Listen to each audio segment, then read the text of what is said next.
Bonjour à toutes et à tous et bienvenue pour cette vidéo faisant partie de la série Préparation à la certification Nutanix Certified Professional Cloud Integration avec Azure ou avec AWS, l'examen étant disponible dans les deux déclinaisons.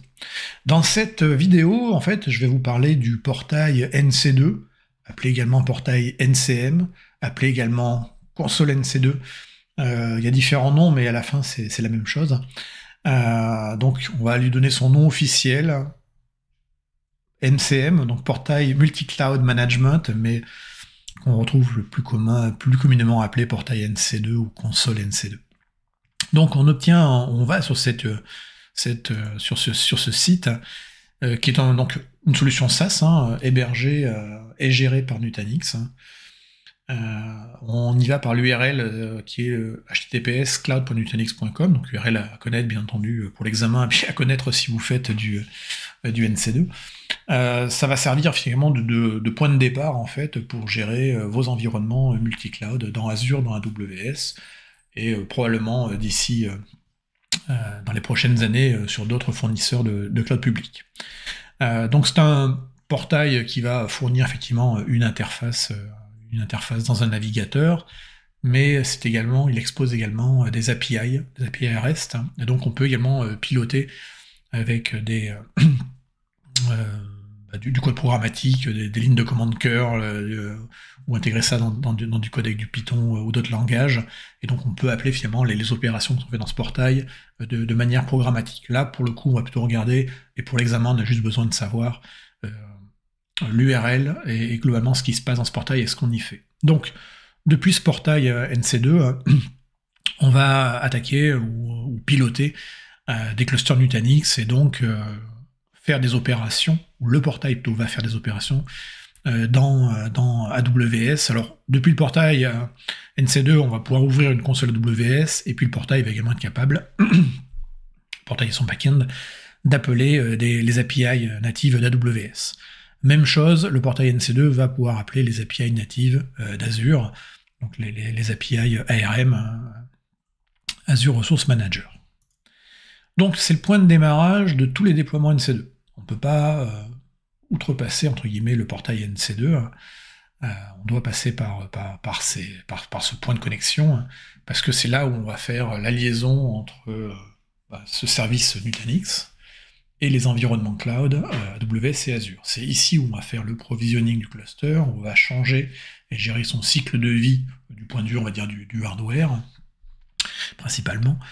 Et c'est là également où on va supprimer le cluster. Point important, voilà, on ne doit pas supprimer un cluster ou les objets associés à un cluster depuis les interfaces natives des hyperscalers. C'est non recommandé, vraiment pas.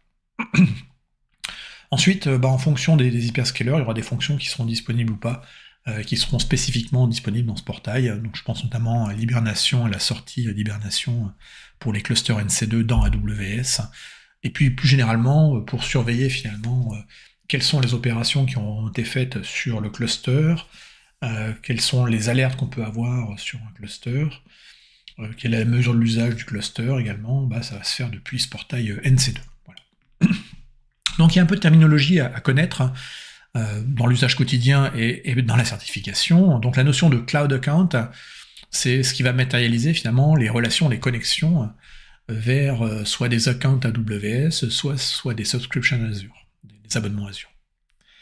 Donc c'est ce qui va permettre en gros au portail d'aller piloter des ressources qui se trouvent dans des abonnements Azure ou des accounts AWS, en passant par de l'API. Donc on se doute bien derrière qu'il y aura des notions d'authentification, et ça on en reparlera dans une vidéo un peu plus tard, où ça fait partie des prérequis à connaître pour la certification.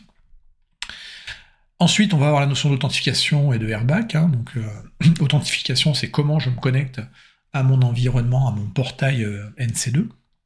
Dans ce portail NC2, alors, on peut s'y connecter avec des identifiants classiques Nutanix, mais en fait il existe pas mal d'autres méthodes pour pouvoir en fait y avoir accès. Ça peut être des méthodes programmatiques avec des tokens pour des API, ça peut être l'utilisation d'autres fournisseurs d'identité, d'autres IDP, et dans ce cas-là on va passer par la fédération avec du SAML, et donc on va pouvoir s'intégrer à de l'Active Directory, de l'Azure AD, on va pouvoir utiliser de l'Okta par exemple, voilà, ce genre de choses.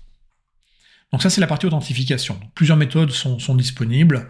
De base, effectivement, celle qu'on utilise quand on évalue, entre guillemets, le produit, souvent, c'est la méthode en utilisant les identifiants MyNutanix. Mais en fait, on peut vraiment se raccorder à son identifiant d'organisation, son IDP plutôt, son Identity Provider. Et ça, il n'y a pas de souci derrière. La partie airbag, une fois qu'on est authentifié, c'est qu'est-ce qu'on a le droit de faire dans le portail. Et là encore, il y a différents niveaux en fait de rôles qui sont disponibles au sein de cette interface, allant du l'administrateur global qui a les pleins pouvoirs, qui est dû à bord, jusqu'aux gens qui seront des utilisateurs du cluster ou des auditeurs qui pourront voir les configurations. Donc ces éléments-là sont importants à connaître pour la certification. Je vais en reparler un petit peu tout à l'heure. Je vous donnerai le lien vers une autre vidéo qui va un petit peu plus dans le détail. Mais c'est important de retenir qu'il y a plusieurs méthodes pour s'authentifier, donc de savoir lesquelles sont disponibles ou pas, et de connaître pour l'examen, j'aurais dû mettre un point d'exclamation dans cette slide, ce qui est importante, de connaître également les rôles prédéfinis qui existent et qui permettent du coup d'affecter les bonnes permissions après aux bonnes personnes. Dernière chose à connaître en termes de terminologie dans le portail NC2, c'est la notion d'organisation. La notion d'organisation va permettre simplement de créer des unités séparées dans lesquelles il y aura des clusters. Donc un cluster n'appartient qu'à une seule organisation, et du coup l'organisation permet de faire notamment de la délégation de droits à des administrateurs que sur cette organisation, et donc potentiellement que sur certains clusters qui sont dans cette organisation. Donc là encore, l'idée c'est de pouvoir simplement faire un airbag qui soit un peu plus affiné. Allez, on est parti, on va voir à quoi ça ressemble. Donc on est connecté sur cloud.nutanix.com. On a ici, première chose, c'est qu'on a une notion ici de customer. Donc le customer, en fait, normalement, la plupart des organisations en ont un seul. Donc un seul client, donc le nom est auto-généré, vous pouvez le modifier ultérieurement, bien entendu. Mais en général, on a un seul client, donc ça, c'est l'échelle la plus haute en termes de gestion des ressources. Ensuite, un customer va contenir une ou plusieurs organisations, et les clusters seront déployés dans une organisation, tout simplement. Donc, il y a des paramétrages qu'on va pouvoir faire à l'échelle customer ou à l'échelle organisation, en fonction simplement de comment on veut faire sa gestion. Donc, première chose qu'on va faire, c'est d'aller... alors, pour chaque fois qu'on veut aller sur un menu, en fait, on va cliquer sur les trois petits boutons qui sont situés ici. Ça fait apparaître des menus d'options, en fait, tout simplement. Et donc là, ici, pour aller gérer la partie authentification, on va aller sur User, et là, on va voir les différentes méthodes d'authentification ouvertes. Donc plus vous cocherez des cases, des checkbox ici, plus ça vous offrira des options en haut. Donc là, si je coche SAML2, vous voyez que j'ai des nouvelles options qui sont apparues en haut, qui s'appellent SAML2. Donc on a le classique User Password, plus pour du test que pour de la vraie vie. Les administrateurs MyNutanix, les SAML Providers, c'est là, effectivement, où on va faire le raccord avec de l'Active Directory, de l'Azure AD, Entra-ID ou de l'Okta. On sait faire également du Secure Anonymous.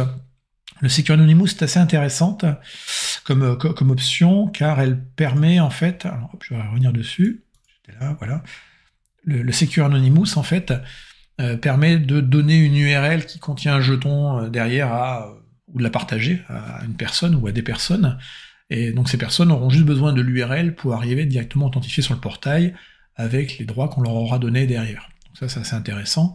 Et la partie API qui est également disponible permet de faire à peu près la même chose derrière. C'est également à ce niveau-là qu'on va définir qui, au niveau du support Nutanix, peut faire quoi sur votre environnement.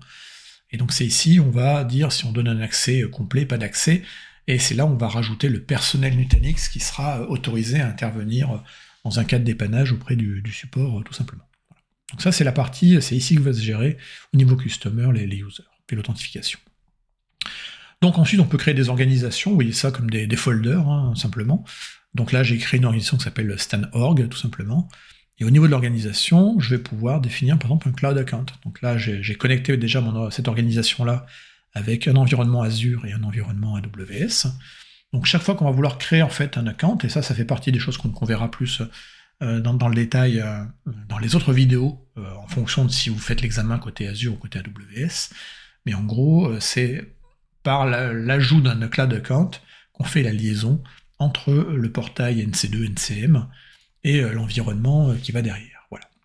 Donc quand on est sur WS, ça peut ouvrir la console, et c'est ici on choisira également au niveau d'un cloud account quelles sont les régions de l'hyperscaler qu'on va vouloir utiliser pour nos clusters Nutanix. Voilà.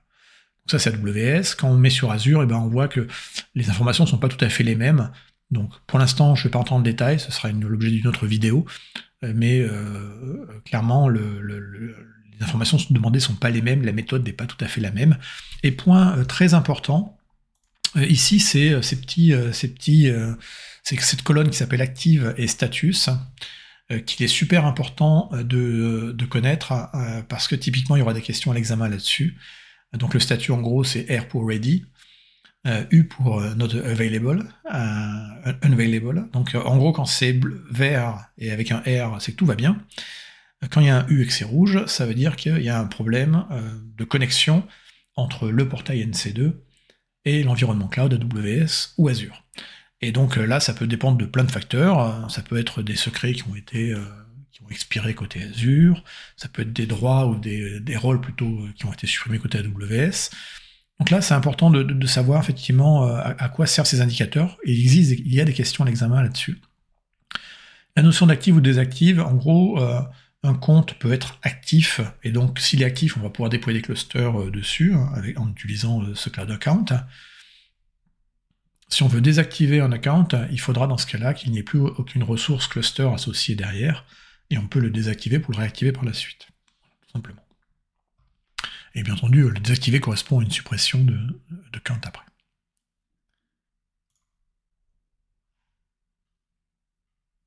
Quant au cluster, la zone cluster, c'est là où vous allez voir l'ensemble des clusters de votre organisation.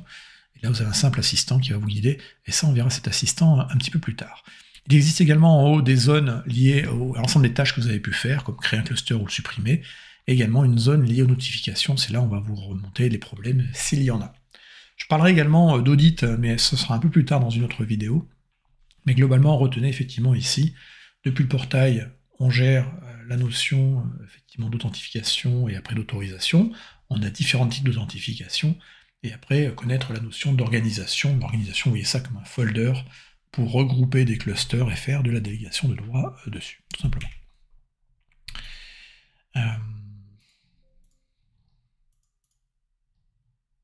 Et ça, on l'a vu en fait. Alors il y a plein de choses dans le portail. Le portail a l'air simple comme ça, et c'est volontaire. C'est la philosophie de Nutanix de faire des choses assez simples et très lisibles, entre guillemets. Néanmoins, la simplicité ne veut pas dire qu'il n'y a pas derrière potentiellement de la complexité. On essaie de la masquer. Et donc ça, c'est la mindmap qui représente finalement l'ensemble des options disponibles dans ce portail. Donc je vous encourage à la télécharger, vous avez le lien là-haut avec le PDF, et je vous remettrai également le lien dans la description de cette vidéo. Et point important pour l'examen, enfin tout est important on va dire, mais là-dessus on a toujours des questions, c'est sur les built-in user roles. Donc là encore, n'oubliez pas, ce petit indicateur veut dire que vous avez un hyperlien ici que vous pouvez cliquer, donc si c'est un PDF, vous cliquez dans le PDF sur le lien ici, ça chargera, vous avez la version HTML également qui est disponible. Et donc ce qui est important de retenir, c'est qu'il existe en fait différents niveaux, différents rôles pré-créés pour vous, qui vont se faire aux différents niveaux dont on a parlé. Donc le niveau le plus haut, c'est le niveau effectivement customer, mais ensuite on a un deuxième niveau qui est le niveau organisationnel, et puis on peut descendre jusqu'à un niveau très fin qui est le cluster. Et à chacun des niveaux, vous voyez qu'on a différents rôles qui sont disponibles. Bon, les noms sont assez clairs, hein. Auditor, on se doute que c'est une personne qui n'a des droits qu'en lecture seule. Customer Security, ça c'est un peu plus à lire. Et puis ensuite, Administrator, ça parle bien. À noter qu'il y a un super admin qui existe également, côté, on va le refaire ici, voilà, du côté des organisations, des clusters, pardon. Voilà, c'est ce super admin qui va pouvoir ouvrir le tunnel pour le support Nutanix. Donc, pas mal de choses là-dessus. Je vais pas refaire la vidéo, parce que j'ai déjà faite, donc je vous mettrai le lien associé derrière, et elle est disponible ici, mais sachez que vous aurez généralement quelques questions, 2, 3, 4, qui vont tourner autour des rôles, donc il est important de bien relire ça, soit la documentation, soit de regarder la vidéo où je l'expliquais derrière. Là encore, n'oublions pas qu'on a 3 niveaux, hein, le niveau le plus haut qui est le niveau customer, puis donc Un client va contenir une ou plusieurs organisations, et une organisation va contenir de 0 à n clusters. De la même façon, je vous ai dit, les indicateurs sur les cloud accounts, le R pour ready, unavailable, à quoi ça veut dire derrière, et le A et le D pour le deuxième statut, ça c'est important de les connaître, il y a des questions à l'examen, là encore, une ou deux, donc c'est bien de retenir ça. Et ensuite, sur les utilisateurs, il y a quelques questions dans l'examen. Donc les questions vont porter sur les différents types d'options disponibles, ce qui est recommandé, pas recommandé. Donc là encore, faites une petite lecture, regardez la vidéo, je décris assez bien tout ça. Et normalement ça devrait bien se passer, pas de soucis à avoir là-dessus. Faites un petit peu de manipulation du portail, on peut tout à fait manipuler le portail NC2 sans dépenser le moindre cent, simplement parce que ça fait partie des options qu'on met à disposition dans le trial 30 jours, c'est ça. Et donc vous n'êtes pas obligé d'avoir un cluster en train de tourner avec des ressources qui tournent chez Azure ou AWS pour manipuler la console et aller un petit peu explorer tout ça. Donc je vous encourage à le faire, passez-y 20 minutes, explorez un petit peu les options, ou alors regardez à nouveau la vidéo, mais avec ça normalement vous devriez être à l'aise. Voilà, cette vidéo est maintenant terminée. Eh bien, suite des vidéos, on va attaquer les deux parties, partie Azure ou partie AWS. Donc c'est là où chacun va prendre son chemin en fonction de l'examen qu'il a sélectionné pour passer, pour avoir la certification NCP, donc Nutanix Certified Professional Cloud Integration. Bon courage, et la playlist est en dessous, je vous encourage à lire la suite, et à bientôt.